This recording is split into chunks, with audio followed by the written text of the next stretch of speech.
2020 में जो लोग कोचिंग ले रहे थे, अचानक से ये कोरोना आ गया था। उस दौर का वो पूरा पढ़ाई तहस नहस हो गई थी। उस दौर के बच्चे जब हम लोगों ने अक्टूबर में ओपन किया वापस से, तो वापस आके जुड़े। और बहुत अच्छी बात है कि बहुत बड़ी तादाद में बच्चे आके जुड़े, क्योंकि सारे सेंटर्स, सारी ब्रांचेस फुल हो गए थे ओल्ड जनरल बैच के। तो ये पुराने वाले बच्चे थे। अब ये students October end last week से हमने पढ़ाना स्टार्ट किया, तो इन्होंने अक्टूबर, नवंबर, अक्टूबर तो खैर लास्ट वीक था, दिसंबर, जनवरी, फरवरी, मार्च और अप्रैल का मिड हम मान लें, इतना पढ़ लिए। 4-5 महीने से ये बिल्कुल सही ट्रैक पर थे।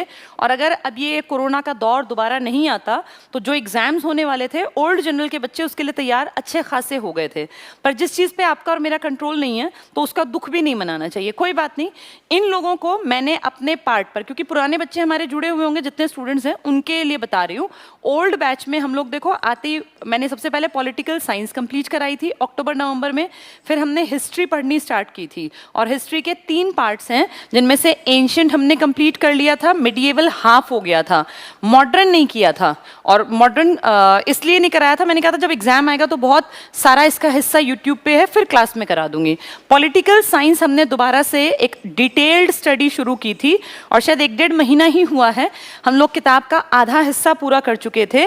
उस आधे हिस्से में ये पूरा देश का सिस्टम और राज्य के सिस्टम लगभग निपट गए थे, और अब वो जो अन्य वाली चीज़ें होती ना एक्स्ट्रा में, वो सब पढ़नी स्टार्ट करनी थी। पर उससे पहले स्थिति इतनी भयावह हो गई कि सेंटर खोल पाना नामुमकिन दिखने लग गया। सच में कंडीशंस हाथ से बाहर निकलती नजर आ रही थी, और अब ये चलाना ठीक भी नहीं था। तो इसलिए इसको ब्रेक दिया गया। ये ब्रेक हमारी मर्जी से नहीं हुआ, ये सरकार की कंडीशंस है। और इस टाइम पे लग रहा है कि भाई अगर नहीं लगाएंगे ब्रेक को, तो सच में बहुत भयानक, क्योंकि अब घर रहते रहते भी जब इतना विकराल रूप सामने आया, तो बाद में क्या हो सकता था। तो ठीक है, कुछ दिनों की बात है ये। कुछ दिन बाद क्या होगा, ये जो वेव इतना ऊपर तक जा रही है ना, ये अपने आप एक जगह स्टैग्नेंट हो जाएगी, फिर धीरे धीरे कमी आएगी। पिछला साल भी तो ऐसा ही था। अक्टूबर में देखो चीजें धीरे धीरे अंडर कंट्रोल आ गई थी, सितंबर में, अगस्त में। तो इस साल भी ऐसा ही होगा। 1-1.5 महीने में चीजें अंडर कंट्रोल आएंगी, और फिर दोबारा से चीजें ट्रैक पे आ जाएंगी। फिर से जीवन वैसा ही होगा जिसमें हम सब खुशहाल थे। तो इसी उम्मीद के साथ कि वैसा होगा, लेकिन तब तक हम खाली नहीं बैठेंगे। इसीलिए ओल्ड जनरल बैच का तो ऑलमोस्ट कंप्लीशन पे थी चीजें, और पॉलिटिकल साइंस का रिवीजन चल रहा था पूरी डिटेल से, जो आधे से ज्यादा करा दिया था। तो इनकी कोई टेंशन नहीं है। ओल्ड बैच वाले स्टूडेंट 2020 वाले स्टूडेंट थे, और ये अच्छी खासी तादाद में वापस आए थे। जैसे ऐसा नहीं है कि बच्चे अगर चाहें तो पढ़ाई से वो डाइवर्ट होंगे, ये आपके अपने ऊपर होता है। हर किसी का अपने मन पे, अपने मस्तिष्क पे इतना कंट्रोल होना चाहिए कि मैं सही रास्ते पे रहूंगा, मैं सही रास्ते पे डटी रहूंगी। ये तो आपकी अपनी इच्छा के ऊपर डिपेंड करता है। कोई किसी को जबरदस्ती सही ट्रैक पे नहीं चला सकता। ये आपको अपने मन में सोचना है कि यार कुछ भी हो जाए, मेरे लिए फर्स्ट और लास्ट प्रायोरिटी है, मुझे नौकरी चाहिए, मुझे सरकारी नौकरी के लिए पढ़ना है। और ट्रैक से हटेंगे वो जिनमें बुद्धि नहीं है, तो उनका तो वैसे भी कुछ नहीं होना जाना। बाकी जो लोग समझदार हैं ना, वो हमेशा पढ़ाई के साथ जुड़े रहते हैं, बुरे दौर में तो खासकर। अब बात करते हैं न्यू जनरल बैच की। ये बच्चे वो थे जो इस बार कोरोना पीरियड में जो लोग फंस गए हैं। जो बच्चे जनवरी, फरवरी, मार्च में आए थे इस उम्मीद में कि इस साल पढ़ेंगे तो अगला साल नौकरी का साल होगा, ये किसी को भी नहीं पता था कि कोरोना एकदम से इतना हावी हो जाएगा। ऐसा नहीं है कि कोरोना पूरी तरह देश में से चला गया था। दिसंबर, जनवरी, फरवरी में मामले थे, लेकिन उसमें डेथ्स वाली कंडीशंस नहीं थी। लोगों को बुखार हो रहा था और सब घर पे ही ठीक हो रहे थे।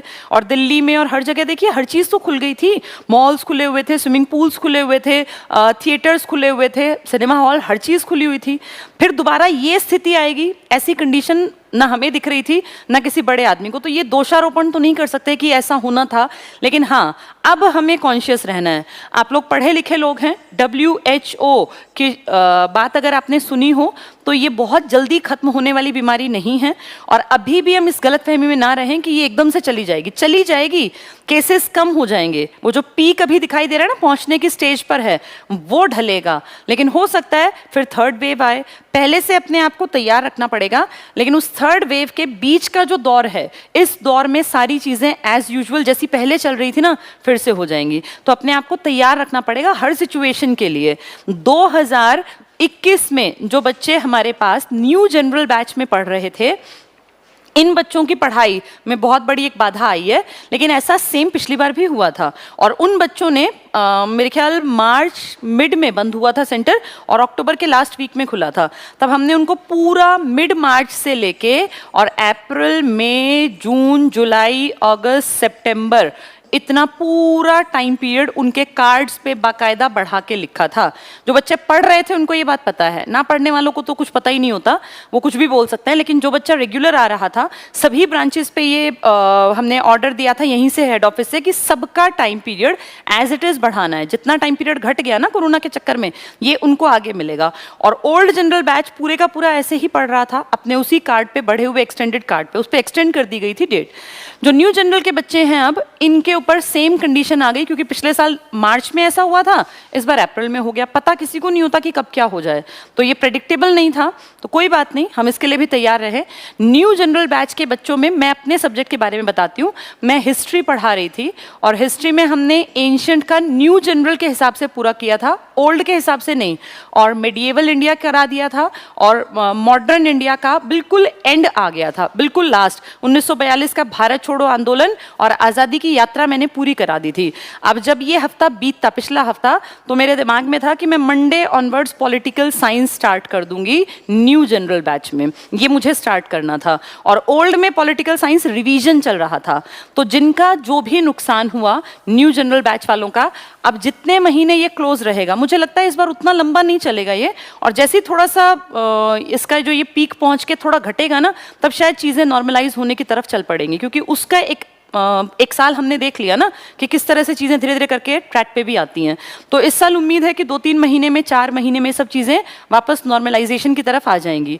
तो अच्छी बात है, अगर चीज़ें नॉर्मल हो जाती हैं तो जितने महीने का ये टाइम पीरियड रहेगा ना, इसको हम एक्सटेंड कर देंगे आपका। अब जैसे मिड मार्च से हम इसको गिन लेते, अप्रैल से गिन लेते हैं, तो अप्रैल, मई, जून, जुलाई अगर ये बंद रहता है तो ये सारा टाइम पीरियड आपके कार्ड में एक्सटेंड करके दिया जाएगा, सारी ब्रांचेस पर, एक जगह नहीं, पूरे आईसीएस की जितनी ब्रांचेस हैं सब पे, हर स्टूडेंट का ये टाइम पीरियड एक्सटेंड किया जाएगा। ठीक है, तो पहली चीज तो ये कि ये अनएक्सपेक्टेड था, कोई इसके लिए मेंटली प्रिपेयर नहीं था, ना ही हमारी सरकार और ना ही हम लोगों को था, किसी को भी, आपको भी नहीं था। पर्सनली देखो, ये किसको पता था कि इतना भयानक दोबारा से देखने को मिलेगा। ठीक है, चल रही थी, एक बीमारी थी, लोग उसके हैबिचुअल हो गए थे, यूज टू हो गए थे, लेकिन ये दूसरा जो म्यूटेंट होके आया वायरस, ये बहुत भयानक है और इसके लिए कोई मेंटली प्रिपेयर नहीं था। कोई बात नहीं, जो चीज एक आपदा है, आ गई तो ना आपके हाथ में ना मेरे हाथ में, उसमें हम क्या कर सकते हैं कि ठीक है, आगे जब दौर ठीक होगा तो इन सब बच्चों को पढ़ने के लिए उनके कार्ड पे एक्सटेंडेड टाइम दे दिया जाएगा, उसमें कोई टेंशन नहीं है। अब बात करते हैं कि इस दौर में क्या करेंगे हम। तो हमारे पास 2 ऑप्शंस हैं जो हम आईसीएस के पार्ट पे बता रही हूँ मैं आपको। एक है हम लोग अपना आईसीएस होमवर्क ऐप, जो आपको बार बार परिमल सर ने बताया भी हुआ है, होमवर्क, आईसीएस होमवर्क ऐप, ये ऐप है, ये हमने लास्ट ईयर लॉन्च किया था और इसमें बहुत सारे स्टूडेंट्स होंगे जो भी जुड़े भी हुए होंगे। ये पिछले साल से चल रहा है, इस साल भी इस पर आधी फीस पर सर ने 3000 रुपीज़ में पूरा साल आपका क्लासेस चलेंगी। प्रेजेंट में जो क्लास चल रही है ना, बहुत सारे लोगों का तो ये भी डाउट है, वो लाइव क्लासेस चल रही हैं, टीचर्स यहाँ स्टूडियोज में पढ़ा रहे हैं और यहीं से आपके फ़ोन में वो क्लासेस पहुँच रही हैं। एक बात। दूसरी बात, जब 2-3 महीने बाद, 4 महीने बाद सेंटर ओपन होंगे तो इसी 3000 रुपये में ही जो हम क्लास में पढ़ाएंगे ना, अभी तो लाइव क्लासेस चल रही हैं आपकी स्टूडियो से, जहाँ पे कोई बच्चा नहीं है, भाई कैमरे के सामने पढ़ाता है टीचर, लेकिन जब ये क्लासेस एज यूजुअल चलेंगी जैसी अब तक चल रही थी, तो हम क्लास में न्यू जनरल बैच और ओल्ड जनरल बैच ये मुहैया करा देंगे आपके फ़ोन पर इसी फीस में। और इसमें जितने लेक्चर्स होंगे, चाहे 5 हों, चाहे 6 हों, चाहे 4 हों, वो एज इट इज़ आपको मिलेंगे पूरे साल। तो अब आप लोगों को अप्रैल 2022 तक, चाहे स्थिति कुछ भी हो, अगर खुल जाता है तो ये वाले बैचेस एज इट इज़ मिल जाएंगे, और अगर नहीं खुल पाता, अब ये कुछ कह नहीं सकते, ये मैंने फिर कहा प्रेडिक्टेबल नहीं है ये, अगर नहीं खुलता तो आपको लाइव क्लासेस स्टूडियो से मिलती रहेंगी। खुल जाए तो बहुत अच्छी बात है, उस कंडीशन में आपको न्यू जनरल, ओल्ड जनरल के अपने अपने बैचेस जो आप ज्वाइन करना चाहते हैं वो आपके लिए अवेलेबल होंगे। तो इसमें आपको सारी चीज़ों का बेनिफिट मिलेगा। उस टाइम पे स्टूडियो की क्लासेस जो हैं वो कुछ क्लासेस चलती रहेंगी, पर ज़्यादा अच्छी ये क्लासेस रहेंगी। उस टाइम पर आपको ये लगेगा कि हाँ, अब देखो पढ़ाई के घंटे बढ़ जाएंगे। तो ये आपकी जिम्मेदारी है, अपना जैसा आपको ठीक लगे आप कर सकते हैं। अब कुछ बच्चे ऐसे हैं जो कहते हैं जी हम इतना भी अफोर्ड नहीं कर सकते। कोई बात नहीं, सब तरह की दुनिया है, किसी के लिए 2 रुपए भी बहुत कीमती होते हैं। लेकिन अगर आप एक स्मार्टफोन अफोर्ड कर सकते हैं तो मुझे ऐसा लगता है कि फिर 2 रुपए कीमती नहीं है, वरना आप स्मार्टफोन पे ये क्लासेस ना देख रहे होते। जिन लोगों के पास स्मार्टफोन है उनके पास तो अथाह महासागर है। यूट्यूब एक ऐसा ज्ञान का सागर है, महासागर, सागर तो बहुत छोटा शब्द हो गया, जिसमें से आप कोई भी टॉपिक कहीं से भी पढ़ सकते हैं। कोई टेंशन ही नहीं है, आपको जो टॉपिक पढ़ना है ना, सबको यूट्यूब यूज करना आना चाहिए। गाने सुनने के लिए नहीं, या कोई इस तरह की क्लासेस देखने के लिए नहीं, मेन पढ़ाई के लिए। तो यूट्यूब पे आप कोई भी क्लास, कोई भी टॉपिक जो आपको टफ लगता है, किसी भी सब्जेक्ट का आप टॉपिक भर दो, तुरंत निकल के हजारों वीडियोस आएंगी। अब ये आपको जजमेंट आनी चाहिए कि कौन सी वीडियो बढ़िया है, कौन सी वीडियो खराब है। अब ये बुद्धि आपके अंदर डेवलप होनी चाहिए कि कौन सी चीज ज्यादा बढ़िया और कौन सी एग्जाम के पॉइंट ऑफ व्यू से बढ़िया है। आईसीएस ने हम लोगों ने 600+ वीडियोस डाली हुई हैं यूट्यूब पर, 645 के अराउंड है। अगर 45 को हम मोटिवेशनल भी मान लें तब भी 600 वीडियो सिर्फ और सिर्फ पढ़ाई की हैं। तो जो पढ़ने वाला बच्चा है ना, उसके लिए यूट्यूब पे इतना भंडार है, सिर्फ हमारा नहीं, पूरे देश के न जाने कितने चैनल्स हैं, इतना भंडार है। पर दिक्कत क्या है, कुछ नालायक लोग होते हैं जिनको पढ़ना ही नहीं है। अब उनके लिए तो आप कुछ भी करेंगे तब भी उनको कोई फर्क नहीं पड़ना। तो जो बेवकूफ़ है, जो मूर्ख है, उसके लिए कुछ नहीं है। पर बाकी जिसको पढ़ना है ना, और अगर वो अफोर्ड नहीं कर सकता, गरीब है, तो उसके लिए तो इतनी ज़्यादा नॉलेज है, इतनी इन्फॉर्मेशन है यूट्यूब पर कि आप कोई भी टॉपिक कहीं से भी, कितना ही टफ टॉपिक आप तैयार कर सकते हैं। पर उसके लिए फिर आपके अंदर इतना कैलिबर हो, आपके अंदर अपने ऊपर इतना कंट्रोल हो कि आप रेगुलरिटी से पढ़ेंगे। ये डिफरेंस है यूट्यूब और ऐप पर। ऐप में क्या होता है, आपको रेगुलर टीचर रखेगा, यहां आपको रेगुलर खुद होना पड़ेगा। तो अगर आपके पास पैसा नहीं है तो ये आपकी नैतिक जिम्मेदारी है कि आप खुद इतने समझदार बनो। भाई पैसा ना होना ठीक है, ये किस्मत होती है कि आपको किस घर में जन्म मिला, लेकिन उसके बाद आपको समझदार बनना पड़ता है। तो समझदार बनने का ये तरीका है कि जो टॉपिक आपको डिफिकल्ट लगते हैं या आसान भी लगते हैं, आप किताब से पढ़ो और उसके बाद आप यूट्यूब पे किसी भी चैनल को उठा के पढ़ लो। आपको जजमेंट करनी पड़ेगी कौन सा बढ़िया। हमने अपने यूट्यूब चैनल पर, जैसे कुछ बच्चे कहेंगे जी हमें आईसीएस से ही पढ़ना है, तो 600 वीडियोस बहुत है, बहुत ज़्यादा। और इनके अलावा अब इस टाइम पर कभी मैं, कभी परिमल सर, जब जब पॉसिबल होगा आपकी क्लासेस में आपको एक एक सब्जेक्ट उठा के टॉपिक्स करा देंगे। जैसे अब मैं पॉलिटिकल साइंस कराऊंगी। पॉलिटिकल साइंस इसलिए क्योंकि हमारे न्यू जनरल वाले भी पॉलिटिकल शुरू करने वाले थे मंडे से, और ओल्ड में भी पॉलिटिकल चल रहा था। ओल्ड का लेवल हाई था, उनको हर चीज़ डिटेल से कराई जा रही थी। न्यू का लेवल बिल्कुल लोअर उस पर करना था, क्योंकि एक बार इंट्रोडक्शन ज़रूरी था। तो न्यू के अकॉर्डिंग चलेंगे, ओल्ड का तो रिवीजन चल रहा था, उनको सब चीज़ें अपने आप आती मिलेंगी। ठीक है, तो यूट्यूब का मैंने आपको फंडा बता दिया। यूज करना आता है तो कोई ऐसा हो ही नहीं सकता जिसको दिक्कत हो। जिसको समझ ही नहीं है, बुद्धि नहीं है, वो वैसे भी पास नहीं हो सकता। इतना बुद्धिमान तो बनना पड़ेगा कि जब ज्ञान ऐसे बिखरा पड़ा है तो मैं इसमें से मोती निकाल के कैसे अपने तक रख लूं। और अगर कोई गरीब है तो ये बहाना है आज के दौर में कि जी मैं गरीब हूं और मैं फीस अफोर्ड नहीं कर सकता, फीस देनी ही नहीं होती। अगर इतने ही गरीब हैं कि बिल्कुल ही फीस नहीं दे सकते, तो इस फोन पर यूट्यूब का जो आप यूज कर रहे हैं उसका बेस्ट यूज कीजिए।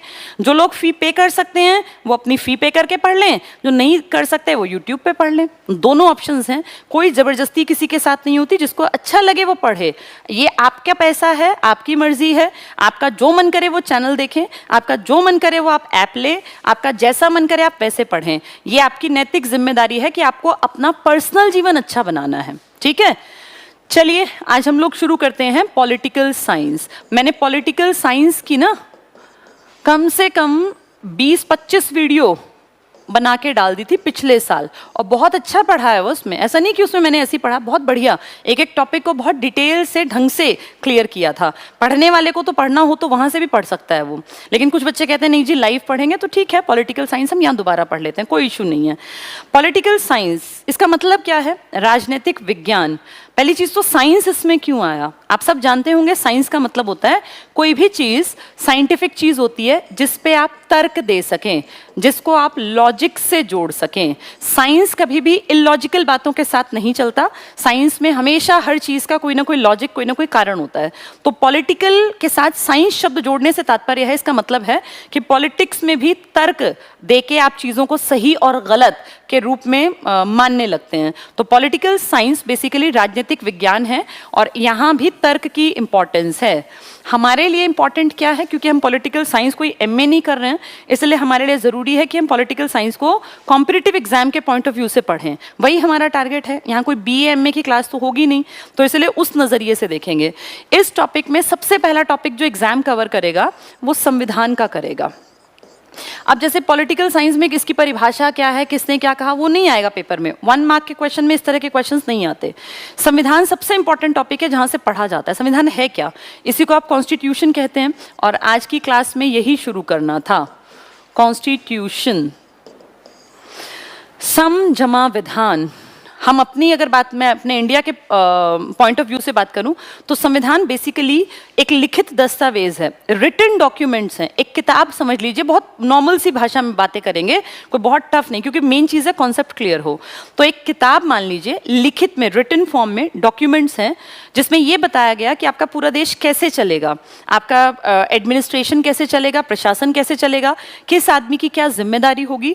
ऊंचे पदों पर बैठे रहने वाले लोग जो हैं, जो पीएम बनेंगे, राष्ट्रपति बनेंगे, या उपराष्ट्रपति बनेंगे, या एमएलए बनेंगे, या सीएम बनेंगे, या एमपीज बनेंगे, इन सब के लिए क्या मिनिमम क्वालिफिकेशन या मिनिमम इनकी क्या योग्यताएं होंगी और इनकी क्या ड्यूटीज होंगी, देश में किस तरह से सारा स्ट्रक्चर काम करेगा, चाहे वो निर्वाचन आयोग है, या वो कैग है, कंट्रोलर एंड ऑडिटर जनरल, या वो कोई भी ऐसा जो बड़ा नाम तुमने सुना हो, चाहे वो यूपीएससी का नाम ही सुना हो।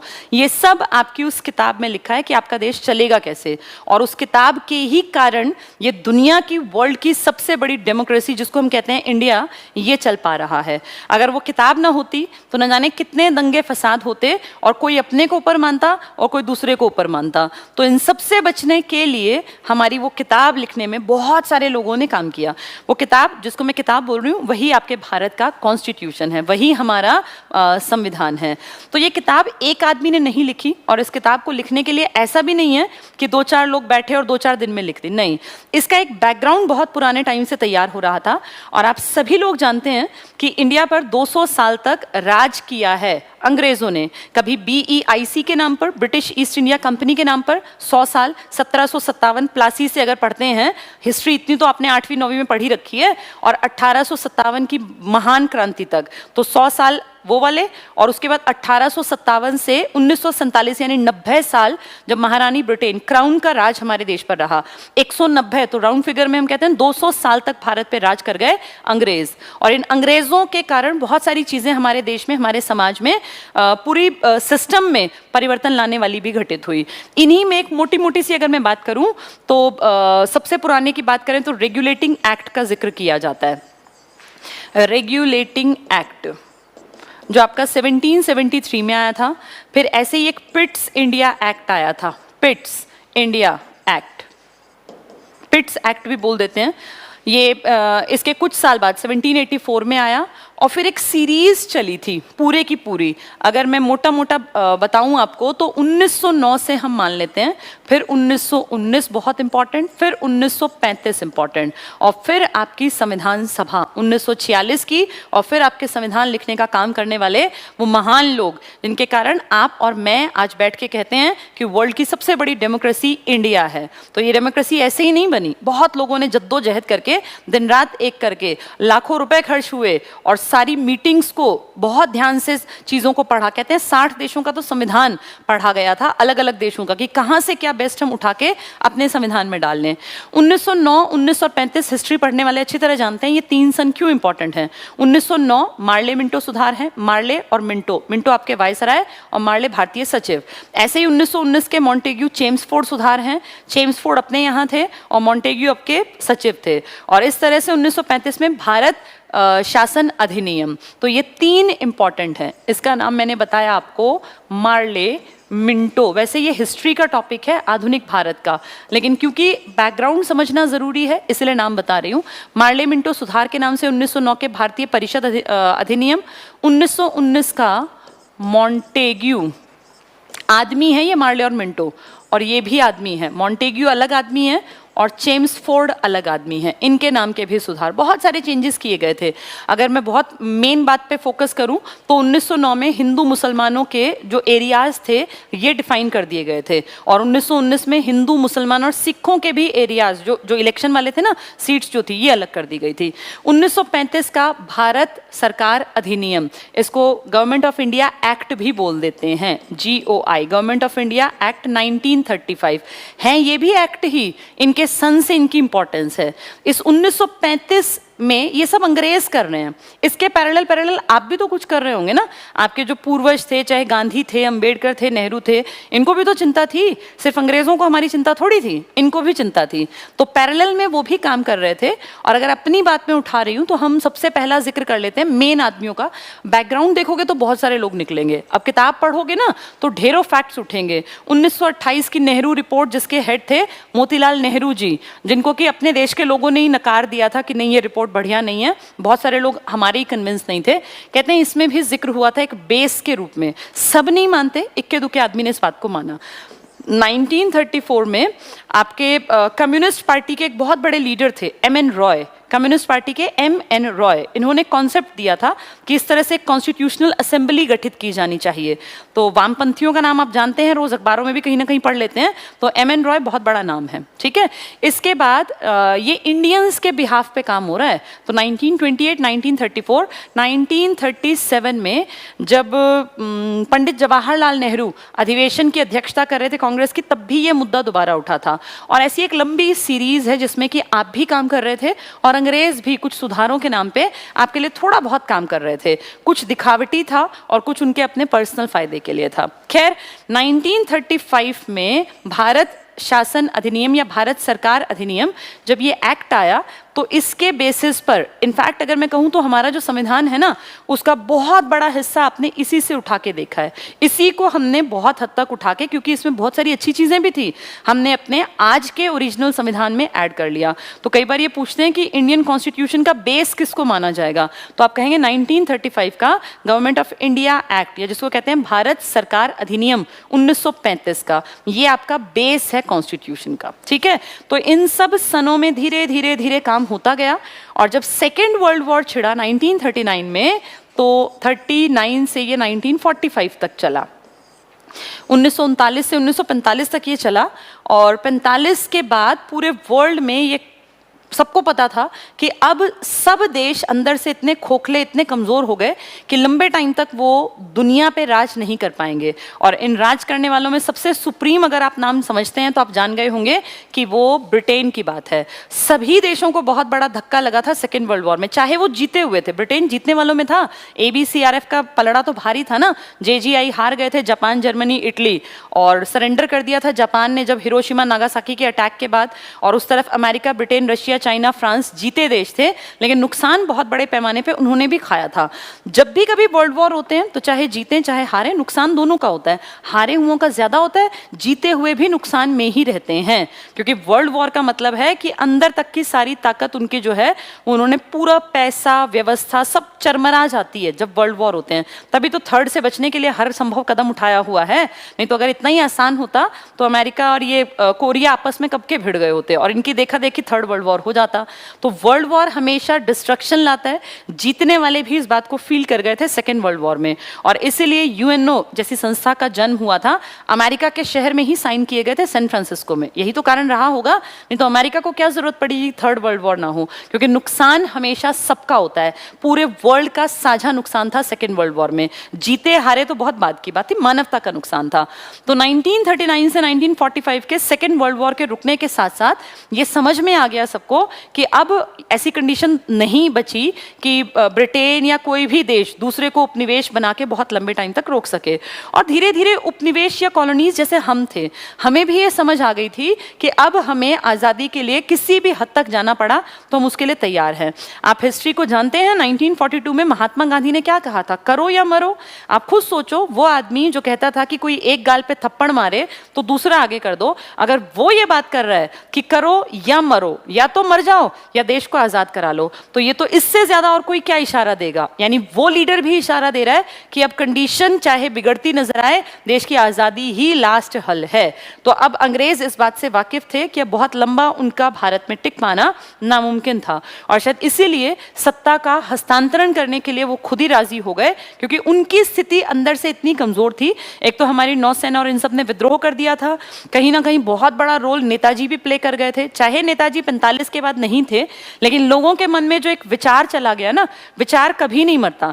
नेताजी जो विचार डाल गए कि भारत की आजादी हो सकती है, भारत की जनता अगर एक हो जाए तो अंग्रेजों को उखाड़ फेंकना कोई बड़ी बात नहीं है, वो विचार कहीं ना कहीं लोगों के मन में था। नौसेना के विद्रोह ने बहुत बड़ा कारण किया, और फाइनली अंग्रेज कहीं ना कहीं लाचार, कमजोर और बेबस नजर आने लगे। और अगर अब वो इंडिया में टिकने की कोशिश करते तो पूरी दुनिया में उनके ऊपर थू थू होती, क्योंकि अब इंडिया उनको यहां से निकाल के फेंकने की बिल्कुल कगार पे आ गया था। तो अपनी इज्जत बचाने के लिए मान लीजिए, या उन्होंने लास्ट मोमेंट पे आके समझदारी दिखाई और शायद ये भांप लिया कि अब इंडियंस को बहुत लंबे टाइम तक कंट्रोल में रखना नामुमकिन है।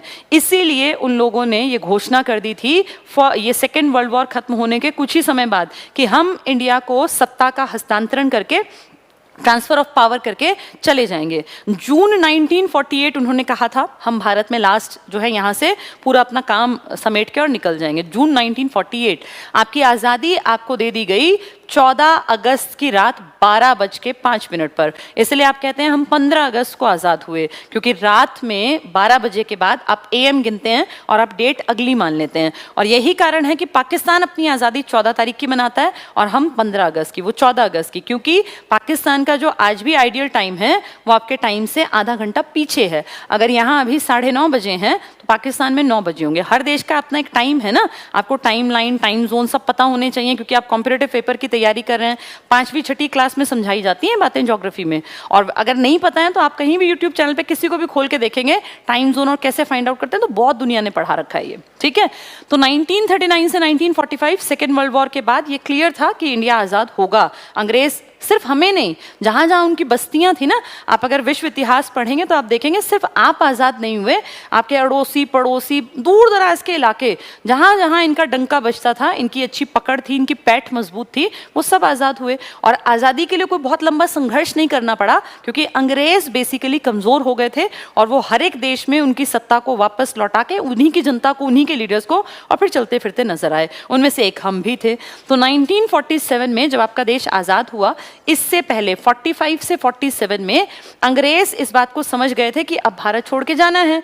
तो उन्होंने कहा कि भाई देखो, हम तो चले जाएंगे लेकिन तुम अपना देश चलाने में तुम्हें दिक्कत आएगी, और हमारे यहाँ रहते रहते तुम लोग अपने देश को चलाने के लिए कोई इस तरह का कॉन्स्टिट्यूशन, कोई इस तरह के कानून बना लो। क्योंकि देखो, हम जिस देश के थे ना, हम अगर अपने भारत को याद करें तो भारत का सबसे अच्छा जो एक तस्वीर उभरती है वो एंशिएंट इंडिया की उभरती है। एंशिएंट इंडिया मैंने क्यों कहा? क्योंकि एंशिएंट इंडिया वो था जो प्रॉपर आपका था, मतलब आपके ऊपर बहुत विदेशी अटैकर्स नहीं आए थे, और अगर अटैक हुए भी थे तो वो बाहर की सीमा तक सीमित थे, आपके देश पर राज नहीं किया था। तो उस टाइम में आपके यहाँ लॉ एंड ऑर्डर क्या था? हर चीज़ राजा महाराजाओं की मर्जी से चलती थी। भाई महाजनपद थे, जनपद थे, तो उस टाइम में महाराजा और राजा के जो मन में आया ये अपनी मर्जी से न्याय करते थे। कोई लॉ एंड ऑर्डर नहीं था, कोई फिक्स्ड नहीं था कि इस काम के लिए ये सजा मिलेगी। इक्के दुक्के काम को छोड़ के, जैसे देशद्रोह किया तो उसके लिए सजाए मौत। कभी से पढ़ते आ रहे हैं जब राजपाट थे चाणक्य के टाइम में कि जो राजद्रोह कर दे, मतलब देश के खिलाफ कोई गलत वो करे, तो उसके लिए सजाए मौत है। बाकी छोटी चीजों के नियम कहीं लिखे नहीं हुए थे, और ये राजा की अपनी मर्जी थी कि वो किस काम के लिए क्या सजा मुकर्रर करेगा, और उसका डिसीजन फाइनल था। तो उस टाइम बहुत सारी चीजें तो राजा के मूड के ऊपर डिपेंड करती थी। राजा का मूड अच्छा है तो वो माफ कर देगा कितना ही बड़ा क्राइम हो, और मूड खराब है तो चोरी के बाद भी कहेगा सजाए मौत। तो ये सब चीजें अगर देखा जाए लॉजिकली तो ठीक नहीं थी। इस फॉर्म में अगर हम देखें तो अंग्रेजों ने थोड़ा सा लॉ एंड ऑर्डर को शुरू से फोकस रखा, और लॉ एंड ऑर्डर के अकॉर्डिंग ही उन्होंने हमारे यहाँ भी जो नियम थे, जो उनके जो ये थे ना न्यायालय वगैरह, इन सब की समझ भी तो हमें वहीं से आई ना कि इस तरह से अलग अलग दीवानी फौजदारी बनाने चाहिए और इस तरह से लॉ एंड ऑर्डर होने चाहिए। कुछ अच्छाइयाँ भी थी जो हमने अंग्रेजों से देखी, सीखी, और मैंने आज भी ऐप पे भी यही बच्चों को बताया था कि किसी की भी कोई भी अच्छाई अगर आपको दिखती है तो उसको आप अपनी पर्सनालिटी में भी इंक्लूड कर सकते हैं, और अच्छाई को कॉपी करने में कोई बुराई नहीं होती। ये बहुत बड़ा एक क्वेश्चन मार्क उठा था जब हमारी संविधान सभा में बैठकें हुआ करती थी ना, तो मैंने पढ़ा था ये कहीं कि अंबेडकर जी का किसी ने मतलब ऐसी एक होता है भाई आपस में इंसान है तो टांग खिंचाई करते ही हैं, तो किसी ने कहा कि आपने तो ओरिजिनल तो कुछ छोड़ा ही नहीं, सब कुछ आपने कॉपी कर लिया, कुछ अमेरिका से उठा लिया, कुछ आपने ब्रिटेन के लॉज को देख लिया, कहीं आपने जापान, कहीं यूएसएसआर, कहीं कुछ आयरलैंड, फ्रांस, जर्मनी, सबका मिक्सचर बना दिया। तो अंबेडकर जी ने बड़ा अच्छा जवाब दिया उनको कि अगर अच्छाई कहीं से भी मिलती हो तो उसको लेने में कोई बुराई नहीं होनी चाहिए। और मैं इस बात से बहुत ज़्यादा सहमत हूँ कि अच्छाई कहीं से भी मिले, किसी भी इंसान से, अगर वो आपका दुश्मन भी है ना और उसमें कुछ अच्छाई है तो आप उसको भी सीख लीजिए, क्योंकि हमें अपने आप के ऊपर काम करना होता है। किसी दूसरे में कोई खराबी है तो बिल्कुल छोड़ दीजिए, और दूसरे में कुछ भी अच्छाई है तो आप उसको अपनी पर्सनालिटी का पार्ट बना लीजिए, जो हमने भी किया। जहां से हमें मिला, भैया ब्रिटेन ने हमारे ऊपर राज किया, हमें एक्सप्लॉइट किया, शोषण किया, लेकिन हमने ब्रिटेन से हजारों चीजें सीखी हैं और हम इसमें कोई बुराई भी नहीं मानते। ब्रिटेन में कुछ अच्छा था तभी दुनिया पे राज कर पाया ना। कुछ तो अब देखिए, कुछ लोग होंगे कि नहीं ब्रिटेन, बहुत सारी चीजें ब्रिटेन से हमने सीखी और बहुत अच्छी सीखी हैं। कुछ चीजें गड़बड़ की थी लेकिन कुछ चीजें बहुत अच्छी थी, और जो समझदार थे वो उन अच्छी चीजों को उठा के अपने कॉन्स्टिट्यूशन में ऐड कर गए। कुछ तो ज्यादा समझदार रहे ही थे ना जिन लोगों ने कॉन्स्टिट्यूशन पे काम किया। मुझसे और आपसे तो बहुत ऊंचा लेवल था उनका, तभी तो उन्होंने हर देश की अच्छी अच्छी चीजों को उठा के अपना दुनिया का सबसे विशाल संविधान बनाया। तो संविधान सभा के ऊपर कैसे पहुंचे उसकी यात्रा की हम बातचीत कर रहे हैं। हमारे राजा महाराजाओं का न्याय का सिस्टम बहुत लॉजिकल नहीं था, उनकी मर्जी पर डिपेंड था। अंग्रेजों से हमने देखा कि अच्छा, लॉ एंड ऑर्डर को तरीके से, सलीके से लोगों के बीच में जो है वो समझाया जाता है और उसके अकॉर्डिंग ही प्रशासन या एडमिनिस्ट्रेशन चलाया जाता है। ये अच्छी बात थी। इनके जाने के बाद ये जानते थे कि इनके जाने के बाद यहाँ बहुत हल्ला गुल्ला मचने वाला है, क्योंकि जब अंग्रेज भारत छोड़कर गए ना, तब भारत कोई एक यूनिटी वाली चीज नहीं थी। तब भारत की पिक्चर बहुत बहुत अलग थी। अब देखो, मैं तुम्हें इसको अगर मोटे स्तर पे समझाऊं तो ये मैं जो मस्टर्ड कलर से, लड़कों को तो ये येलो दिखेगा, लड़कों को कलर्स की थोड़ी सी समझ कम होती है, लड़कियां समझ जाएंगी ये मस्टर्ड कलर है ना।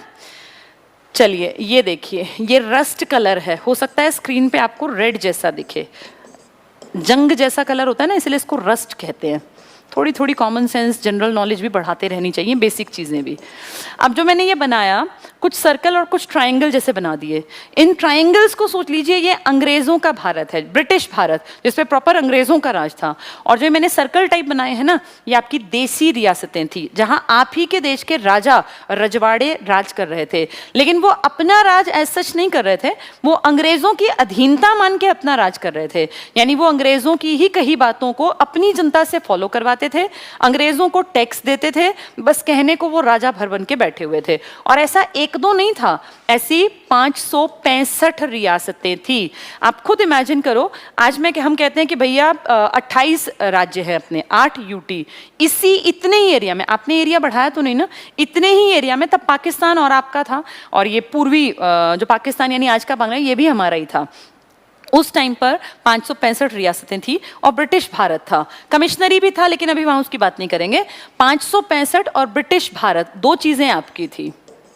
ब्रिटिश भारत, तो जब अंग्रेज जाने वाले थे तो अंग्रेज जानते थे कि इनमें आपस में यूनिटी नहीं रहेगी, हो सकता है ये आपस में ही लड़े मरे कि मेरा भारत मेरा भारत, उनको पहले ही अंदाजा था। और ये बड़े बड़े लोग भी जानते थे। गांधी तब तक सुपर लीडर बन के बैठे हुए थे जब तक अंग्रेज थे। अंग्रेजों के जाने के बाद ना माने रियासतें गांधी की, तो गांधी जी क्या कर लेते। इसीलिए ये बहुत जरूरी था कि अंग्रेजों के यहाँ रहते रहते हम अपने देश के लिए लॉ एंड ऑर्डर का एक किताब लिख लें, ताकि उसको फिर आगे जाके पढ़ के फॉलो कराना हमारे लिए आसान रहे, और आम जनता भी उसको फॉलो करने के कम से कम इच्छा बना ले कि भैया इस देश, इस हिसाब से देश चलेगा, मेरी मर्जी से नहीं चलेगा। चाहे वो रजवाड़ों के राजा हों या उनके खानदान के लोग हों या ब्रिटिश शासित भारत, जिनके लिए अब वो आज़ाद होने वाले थे। तो इसीलिए भारत में दो तरह के अलग अलग लोगों को आपस में भिड़ना ना पड़े, इसके लिए पहले से एक कॉन्स्टिट्यूशनल असेंबली बना दी गई, जिसको हमने नाम दिया, ये भारत की संविधान सभा है। अच्छा, इस संविधान सभा का भी ना कॉन्सेप्ट आपने नहीं दिया, हमारा ओरिजिनल नहीं है। इसका कॉन्सेप्ट देने के लिए काम किया गया। अंग्रेजों ने जाने से पहले हमारे देश में एक मिशन भेजा, 1946 में आ गया था ये। इसका नाम था कैबिनेट मिशन। कैबिनेट मिशन, जैसे आज कैबिनेट मिनिस्टर होते हैं ना, जो बहुत इंपॉर्टेंट मिनिस्टर्स होते हैं उनको, जैसे कुछ खास चुनिंदा जो पीएम के खास होते हैं, उनको कैबिनेट मंत्री बनाया जाता है। तो कैबिनेट वर्ड आपके कॉन्स्टिट्यूशन में ऐसा है नहीं, इसका वर्ड का यूज सिर्फ एक जगह हुआ है और ये ओल्ड जनरल बैच के बच्चे जानते हैं। आर्टिकल 352 में अनुच्छेद 352 में इस शब्द का यूज हुआ, बाकी पूरे कॉन्स्टिट्यूशन के 395 आर्टिकल्स में कहीं ये शब्द नहीं आया। ठीक है। कैबिनेट मिशन आपके देश में आता है 1946 में और इसमें 3 आदमी आते हैं आपके यहाँ पर। एक का नाम है पैथिक लॉरेंस, एक है एलेक्जेंडर और एक है स्टेफर्ड क्रिप्स। मैंने 3 नाम बोले हैं, एक का नाम है एलेक्जेंडर, विदेशी हैं तीनों। एक का नाम है पैथिक लॉरेंस। पैथिक का पूरा नाम इसलिए बताया क्योंकि ये इनका अध्यक्ष है इस मिशन का, पैथिक लॉरेंस। और एक मैंने बताया स्टेफर्ड क्रिप्स।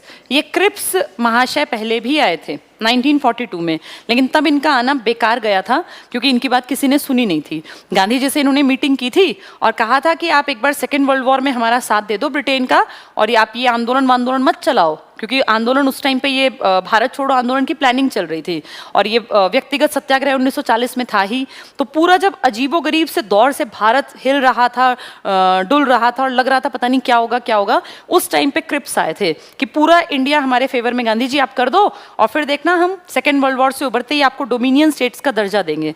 तो गांधी जी ने कहा था कि क्यों बेवकूफ़ बना रहे हो, तुम ऐसी बातें पहले 1000 बार कर चुके हो और तुम्हारे ऊपर हम विश्वास बिल्कुल नहीं करेंगे। और गांधी ने कहा था इसके लिए, क्रिप्स मिशन के लिए 42, इसके लिए नहीं 46, 42 वाले जिसका मुखिया स्टेफर्ड क्रिप्स थे, कि क्रिप्स मिशन के लिए कहा कि ये एक पोस्ट डेटेड चेक है। और नेहरू ने इसमें जोड़ दिया जिसका बैंक निकट भविष्य में नष्ट होने वाला है। यानी जो ये बात कह रहे हैं ना, उस पर ये खरे नहीं उतरेंगे। आज तो ये कह रहे हैं कि सेकेंड वर्ल्ड वॉर में हमारा साथ दे दो, इंडियंस को फेवर में कर दो, लेकिन इनका कोई भरोसा नहीं है अपनी जबान से कब ये फिर जाएंगे। और महात्मा गांधी ने उस टाइम पे स्टेफर्ड क्रिप्स की बात को नकार दिया, नहीं माना। लेकिन आज क्रिप्स इनके साथ आए हैं और अब इसके अध्यक्ष क्रिप्स नहीं है, पहले क्रिप्स थे 42 में, अब इस कैबिनेट मिशन के अध्यक्ष बन के आए हैं पैथिक लॉरेंस। और इनकी अध्यक्षता में ये 3 आदमी हैं, लॉरेंस, पैथिक लॉरेंस, एलेक्जेंडर और स्टेफर्ड क्रिप्स। और इन तीनों ने बैठक करके हमारे लीडर्स के साथ सबको यही कहा कि अब हम भारत छोड़ने वाले हैं और भारत छोड़ेंगे तो आपके देश में बहुत हल्ला गुल्ला होगा आज़ादी के बाद, क्योंकि तब ये भी क्लियर था कि पाकिस्तान तो बनेगा। ऐसा नहीं कि पाकिस्तान एकदम से बन गया। पाकिस्तान की पृष्ठभूमि जब हम हिस्ट्री पढ़ते हैं तो हम देखते हैं आप ये मान लीजिए 20 से ये विचार बड़े लेवल पे था। इकबाल का नाम आपने सुना होगा, सारे जहां से अच्छा हिंदुस्तान हमारा। इकबाल ने विचार दिया था अलग राष्ट्र का। फिर चौधरी रहमत अली का नाम आपने सुना होगा, जिन्होंने कहा हम पाकिस्तान नाम रखेंगे, पाकिस्तान नहीं पाकिस्तान।